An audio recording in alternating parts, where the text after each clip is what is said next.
Samurai have always had an intoxicating allure. There's the impressive, purposeful swordsmanship that is as much an art as it is an offensive tool. This sets an excellent frame to base hack-and-slash combat around. Then there's the atmosphere their strict virtues create. The honor and ideals that shape the way of the samurai is fascinating. It's a brilliant foundation to build a world, characters, and narrative upon. Today marks the completion of the modern gaming samurai trifecta in Ghost of Tsushima, which bookends Nioh 2 with FromSoft's latest masterpiece, Sekiro. As I digest Sucker Punch's latest adventure, the dazzling environments it showcases inspire me to reflect on the level design in Sekiro. But not just me. Over 2,500 of you voted to determine the merit of its world. Thank you to everyone who voted and commented to make this possible. Without further ado, here's your ranking of the Sekiro areas from worst to best.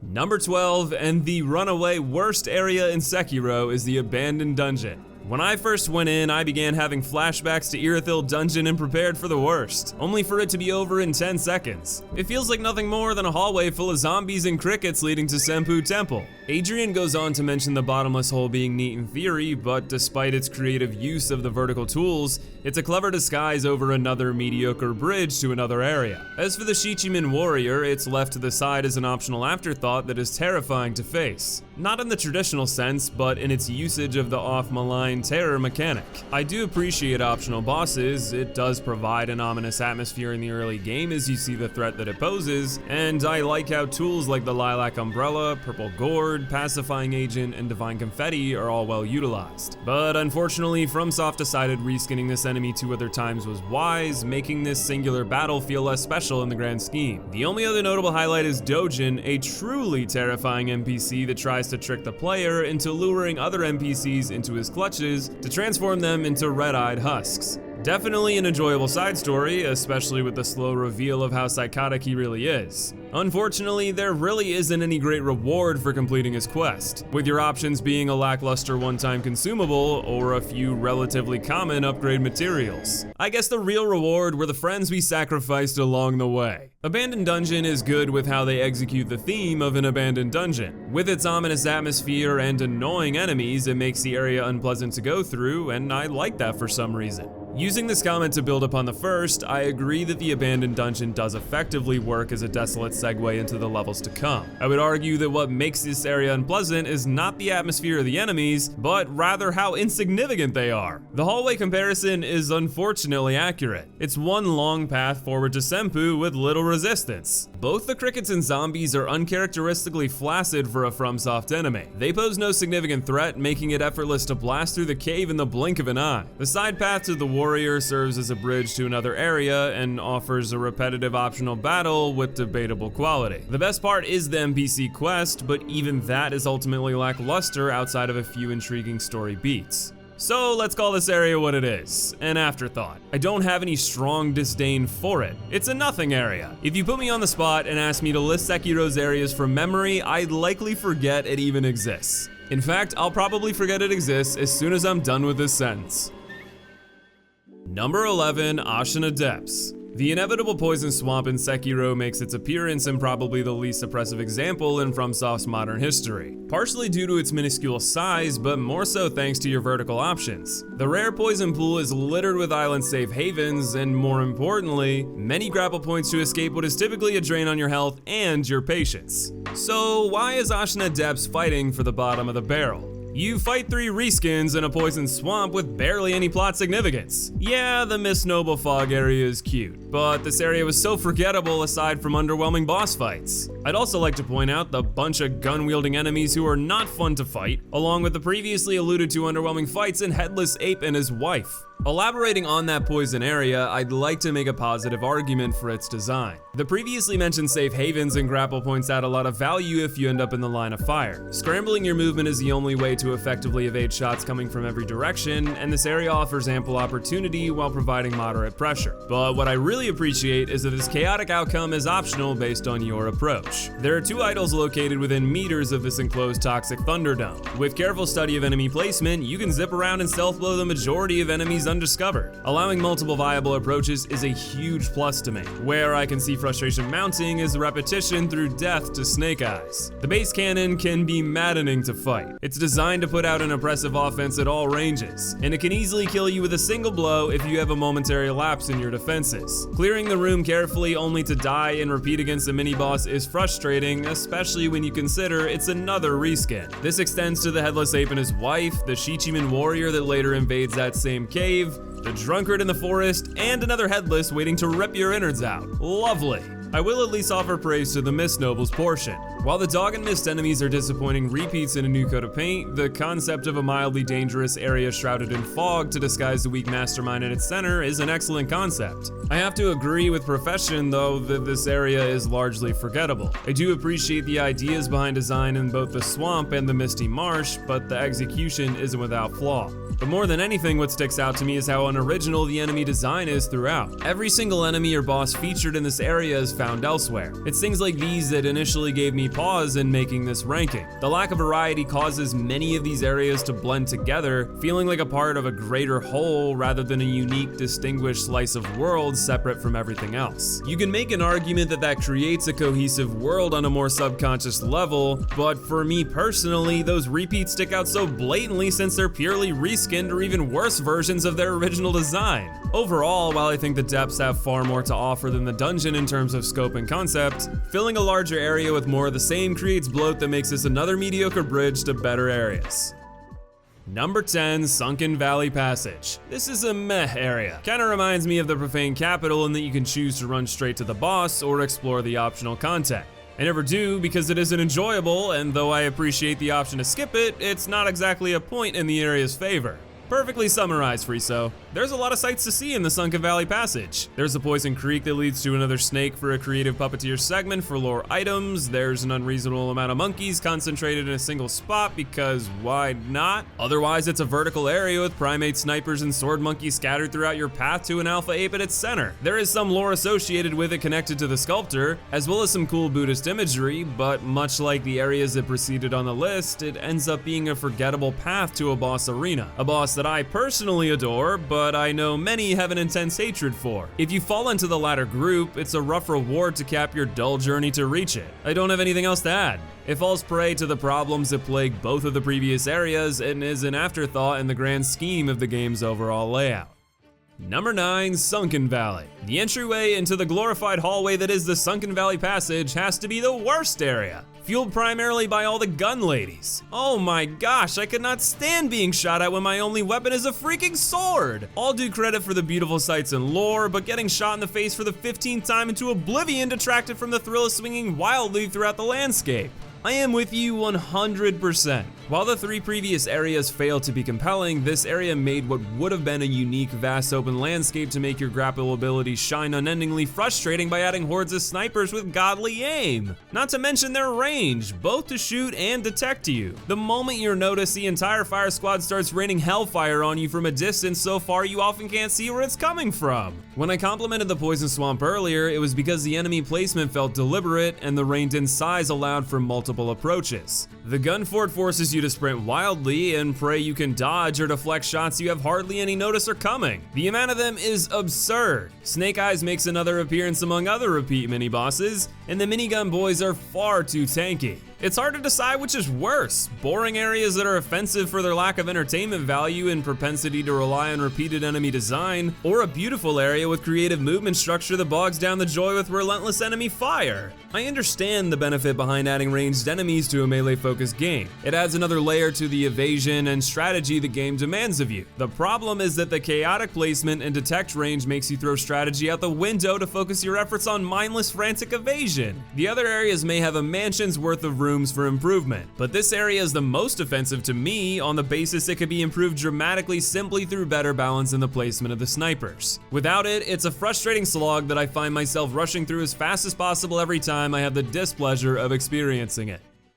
Number 8, Mibu Village. I just love the atmosphere and look of Mibu Village. Sure, the enemy design isn't anything special, and the corrupted monk is just a setup for the real fight later, but the aesthetic is just perfect. The feeling of going through it is enhanced by the lore surrounding it. It made me feel kinda bad for the villagers. Though Mibu Village scores not far behind an aesthetically pleasing shooting range, these two relatively positive comments were all I could find. They make solid points. The enemy design is not special. They make up for their menial offensive capability with sheer numbers. Not that it really matters, it's a joke to evade them all regardless. I do agree that the lore adds to the area, and that pity for the state of the village can make running straight through a more desirable option. But in the end, you're still doing another fast jaunt to the boss arena. I will at least give due credit to one of the most unique mini-bosses in the entire game. She adds a foreboding tension that extends well as you progress toward the monk, and has some of the most interesting dialogue in the game despite her short appearance. I also appreciate the worthwhile pickups for thorough exploration. Ultimately, it's all easy to collect due to the feeble enemies, so it's more of a box-checking experience than an engaging risk-for-reward challenge. I can agree that Mibu Village has more character and significance than anything else to this point, but it isn't by leaps and bounds that are worthy of hefty praise.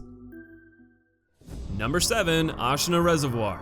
It's okay, nothing spectacular. The tutorial effectively hammers home right away that you should make use of stealth, which is nice. Though I really dislike the fire when fighting the second 7 spear here. Having the environment be an active hazard while fighting a tough mini-boss feels like overkill. Since this area evolves over the course of the game, let's take it in pieces. As Friso mentioned, the reservoir does an excellent job of reinforcing how valuable stealth is right off the bat. Your lack of weapons encourages you to follow a safer path, where you'll be introduced to eavesdropping, an often overlooked mechanic in the main game that can provide valuable intel and lore. Heading toward Kuro through a side path helps emphasize alternative options to combat and navigation. Meeting Kuro sets a tone for your purpose well. The combat afterward is very simple to help introduce you to the mechanics, capped with an optional mini-boss, and it all ends in a duel with Genichiro. I enjoy the throwback to Vanguard and the intended loss here. What I don't appreciate is no reward other than a self-pat on the back for beating him, a challenge that is far harder than circling Vanguard as he butt slams until dead. Beating Vanguard gives you a few valuable items to start your journey. Fisting the Asylum Demon gives you his Great Hammer if you win without ever leaving the arena. Genichiro gives you a slightly different cutscene where you get baited by one of his allies and lose your arm anyway. We don't need to keep the arm, but they could have found a creative way to offer some special in-game item reward for your trouble. I love how they change throughout the game as the story progresses, making the game feel more alive.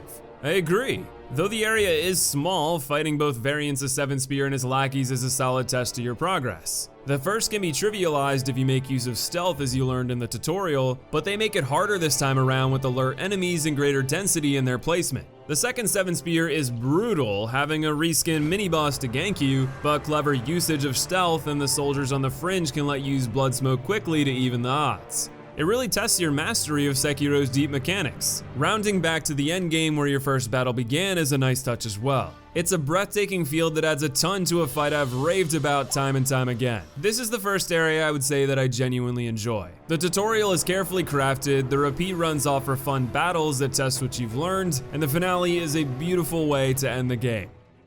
Number 6, Dilapidated Temple. No comments this time, and I can't say it's a surprise. Of the beloved hub areas in FromSoft's games, the Dilapidated Temple has to be the worst by far. That's not to say it's bad, it's a fine hub, just not special in any extraordinary way. I do love it as a home for the sculptor. His massive pile of carved idols and relegation to this temple adds a lot to his character, especially when you learn his backstory. I also love Hanbei the Undying, a solid NPC with a small story arc that has a ton of use as a combat dummy. It's such a creative way to implement one, and it's much appreciated from a developer that tends to leave these sort of things unavailable. I really enjoy how Emma comes and goes as she takes care of the sculptor when he's afflicted with dragon rot, as well as her visit prompted by her quest. There's the merchant who pops in as well, which is nice. Kuro's room comes on pretty early though, and sort of invalidates a significant portion of this area's purpose. But as an early game hub, it's moderately useful and has some commendable features. Even if it doesn't reach the heights of the previous FromSoft homes, it's solid when evaluated on its own merit.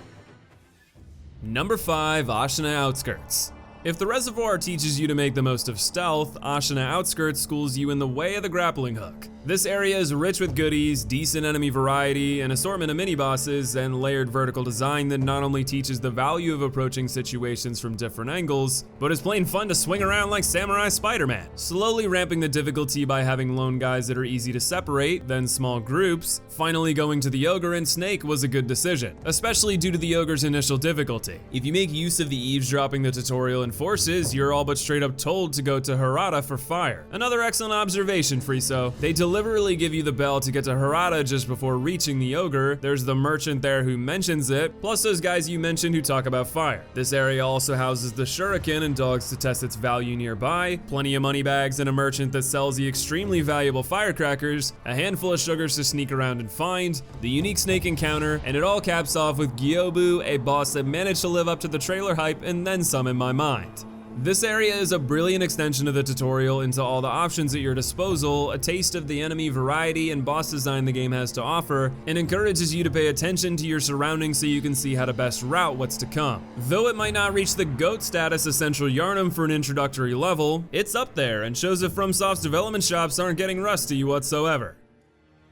Number 4, Hirata Estate. Hirata is my favorite area in Sekiro. The beautiful but depressing landscapes range from dark and gloomy ransacked houses of the outer estate to the burning husks of the estate's interiors. What pulls the area together is its modulating difficulty. If you want more of a challenge, go through the estate as early as possible, or opt to leave it for later when you've got more prayer beads and memories. Brayden goes on to mention that the nice crescendo of bosses and mini-bosses, starting with the Makiri tutorial Shinobi Hunter, the more difficult drunkard, then an excellent duel with a lady butterfly is very well done. Of course, there's more to enjoy if you return later. From an aesthetic perspective, Hirata has an advantage that only one other area in the game has. It's detached from the rest of the world, so it isn't bound by sticking to a connected art style. That's not to say each area needs to be exactly the same to feel connected, and as you'll see with our final few entries, even some of those connected do well to differentiate themselves from the extended Ashina experience. Hirata's mood and atmosphere is helped by the consistent lighting, ethereal feeling due to taking place in the past, and as Brayden mentioned, solid differentiation in structural design. Though it might not make sound lore sense, I do wish enemies here were more differentiated from the rest of the game. I'm also not a fan of Juzuo being repeated in both the iterations of Hirata, not to mention the second is a mostly worthless endeavor outside of the phenomenal Ao battle. The level scope is extremely limited in the second go-around, and the enemy placement seems more focused around overwhelming you with a number of strong enemies better fought individually.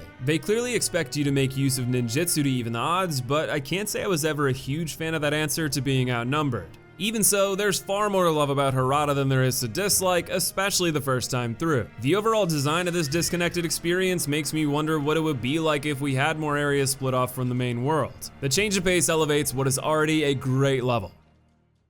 Number 3, Senpou Temple. In the same vein as Hirata, Senpou Temple is one of the few areas in Sekiro that feels well differentiated from the main Ashina aesthetic. The abandoned dungeon may be a half-hearted effort to keep the world connected, but at least it leads to this smoking hot area. Hot, you say? I'm a slut for vibrant color palettes, so when FromSoft got Wes Anderson to design Senpou Temple, it naturally became my favorite in the game. If Wes Anderson has a patent on color, then consider me a hussy as well. My biggest gripe with the art direction in Dark Souls 3 is how washed out the whole game looks. I get it. Ashen 1, Ashen World. Doesn't mean you need to desaturate the game to the point you existentially wonder whether you've gone colorblind. I used the reshade preset on PC for the game and it instantly improves the game's aesthetic. Sekiro has the same problem in some areas to a lesser degree. The Ashina aesthetic I keep referring to is similar. The snow reminds me of ash, the areas lack the same vibrance the rest of the game does, and the architectural assets used are so similar that everything begins to blend together. Once again, while I appreciate the cohesion, it makes all the Ashina prefixed areas feel like a mediocre blur visually. Senpou, like Hirata, isn't limited by this at all. Color is present immediately when you enter the area to see a possessed manuscript backlit by an idol. There's abundant flora to add a solid base that makes the yellow garb monks stand out brilliantly. Monks that should be commended for being an entirely unique enemy design with a fighting style unlike anything else the game has to offer. These monks aren't only a stark contrast in color, but anticipated atmosphere. Senpou Temple should be full of kindness and spiritual energy, yet you're met with corrupted monks and grotesque insects scurrying across the floorboards. It builds a growing discomfort as what transpired is slowly revealed. Seeing the bodies of children littered throughout the place, seemingly tossed off the temple to rot, is disturbing. These failed experiments at making a divine child are a sobering realization of the actions of the monks you battle with. Outside of the haunting lore and gorgeous environment, the level design itself is delightfully varied. You start off with a slow plot into your first sanctum with many monks guarding the entry path. Inside, you start to see the disgusting experiments take form. As you continue, the level becomes dramatically more vertical to match the more threatening enemy configurations. The Armored Warriors arena is incredible, the nearby assortment of pinwheels that is breathtaking at first for its beauty, then more for the darkness they are associated with, goes to a final lead into the Temple of the Crown of Senpou that has excellent verticality, diverse combat approaches, and one of the most unique bosses at its end for better or worse. Though I personally think the monkeys get a bad rap. Senpou is absolutely a top 3 Sekiro area in my mind, and I think it has a solid argument for the top spot. As far as your ranking, it lands just above Hirata for the number 3 spot. Number 2, Ashina Castle. Jersun has an excellent but very girthy comment for us, so allow me to paraphrase his words as we see Ashina Castle's worth. The strength of Ashina Castle isn't its introductory nature, plentiful mini-bosses and bosses, rich NPCs, hidden areas with helpful resources and prosthetics, but how the area evolves within the world. When you first show up to the castle, you hear the soldiers speak of preparing for war. Conversations characterized by strong enemy formations against bright sunlight. That is until you sneak in and relieve Genichiro of his post. With only Emma and a sickly Ishin as the last line of defense, Al seizes his opportunity while you plunge into the depths to invade and seize Kuro. This invasion is reflected through the changes to the environment. Choosing an unsuspecting hour at sunset, Al's forces pick off Ashina warriors only to cut a path to Kuro, not to overtake the castle. These underhanded tactics are characteristic of a shinobi, not a samurai. You're left with the option to cut down the Ashina and betray Kuro, or forsake the shinobi code and stand by your lord.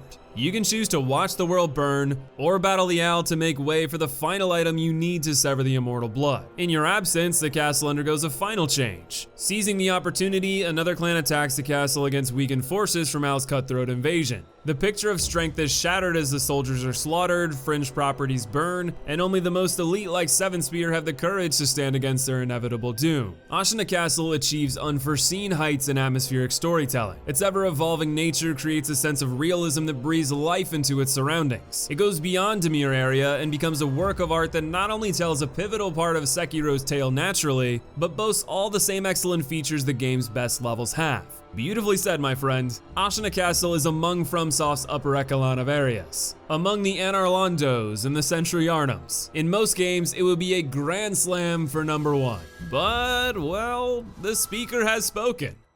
And the number 1 best area in Sekiro, Fountainhead Palace. Fountainhead is the peak of Sekiro's level design. The mysterious introduction from the cutscene, the fight with the monk, and finally proceeding further through its gate to set eyes on one of, if not the most beautifully crafted areas FromSoft has ever made, is astounding. An outlook further enhanced by enemies that top my list in terms of creative design. FromSoft fans are simple. We want fairly designed, immensely challenging games with electrifying combat, sensational soundtracks, engrossing lore, and aesthetics, baby. I'm a slut for a vibrant color palette. Ash Lake, perfect example right here. This is a nothing area, other than a marvelous view, another Hydra, that dragon dude, and clam people. It's a hot beach, which is enough for people to rate it more highly than meticulously designed areas like Blighttown. Even if Blighttown has its share of issues, there was a lot more thought put into its design. Effort doesn't equal value automatically, but I would argue a flawed attempt at making a robust area like that is more valuable than an empty lake. I'm making this point because if there's anything people often put an asterisk on Fountainhead for, it's the introductory area. Praise the graceful soccer ball battlers, but the old slugs giving you the suck crosses the line. Soulsborne Central, for example, loves everything about the area, with their only problem being the enfeebled enemies that are annoying. While I respect and appreciate your analysis, I disagree.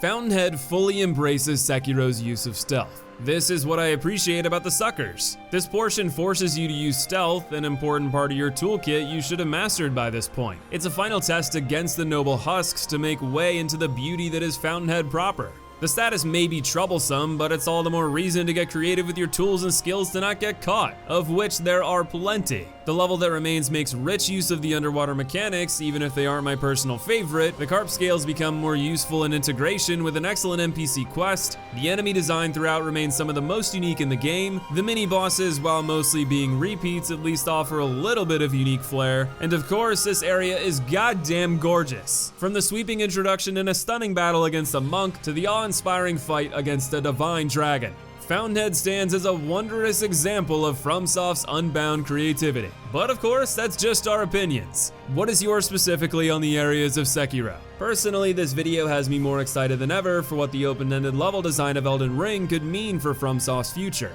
Fortunately, there are loads of fantastic games to rival their pedigree coming out all the time. Let's hope Ghost of Tsushima can provide its own uniquely special experience. Be sure to subscribe to hear my thoughts on that game, plus more video essays and rankings to come. And of course, I want to thank you for watching today. Much love to you, and I'll see you in the next video.